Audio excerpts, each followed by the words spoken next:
ನಾವು front to back partition ತಗೊಂಡು ear to ear partition front 4 finger puff area 5 finger ತಗೊಂಡು so puff ಹಾಕೊಂಡು peel ಮಾಡ್ಕೊಂಡ್ವಿ. ಅದಾದ್ಮೇಲೆ ಇಲ್ಲಿ ನಾವು ಏನು ಮಾಡಿದ್ವಿ, ಲೇಸ್ನ ಹಾಕೊಂಡ್ವಿ.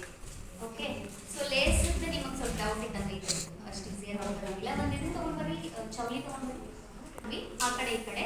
ದೆನ್ ಒಂದು ಟ್ವಿಸ್ಟಿಂಗ್ ಮಾಡ್ಕೊಂಡ್ವಿ, 1 ಲೇಯರ್ ಲೇಸ್ ಹಾಕಿದ್ಮೇಲೆ. ನೆಕ್ಸ್ಟ್ ಏನಿಲ್ಲ, ನೆಕ್ಸ್ಟ್ ಲೇಯರ್ ಪೀಲ್ ಮಾಡ್ಕೊಂಡ್ವಿ. ಅದಾದ್ಮೇಲೆ ಕೆಳಗಡೆ ನಾವು ಡೋನಟ್ ಏನು ಮಾಡಿದ್ವಿ, ಡೋನಟ್ ಫಿಕ್ಸ್ ಮಾಡೋಕ್ಕಿಂತ ಬಿಫೋರ್ ಟೈಟ್ ಬ್ಯಾಕ್ ಮಾಡ್ಕೊಂಡ್ವಿ. ಓಕೆ, ಟೈಟ್ ಬ್ಯಾಕ್ ಮಾಡಿಕೊಂಡು ಡೋನಟ್ಗೆ ಪಿನ್ ಹಾಕೊಂಡು ಲಾಕ್ ಮಾಡಿಕೊಂಡು ದೆನ್ ಏನಿಲ್ಲ ಎಕ್ಸ್ಟೆನ್ಷನ್ ಆ್ಯಡ್ ಮಾಡ್ಕೊಂಡ್ವಿ, ಸ್ಟ್ರೇಟ್ ಎಕ್ಸ್ಟೆನ್ಷನ್ ಹಾಕಿದ್ವಿ. ಅದಾದಮೇಲೆ ಜಸ್ಟ್ ನಾವು ಆ ಕಡೆ ಹೇರ್ ತೊಗೊಂಡು ಇಲ್ಲಿ ಪೀಲ್ ಮಾಡಿ ಪಿನ್ ಮಾಡಿ ಸೇಮ್ ಆ ಕಡೆದು ಈ ಕಡೆ ಆ ಕಡೆ ತೊಗೊಂಡು ಬಂದು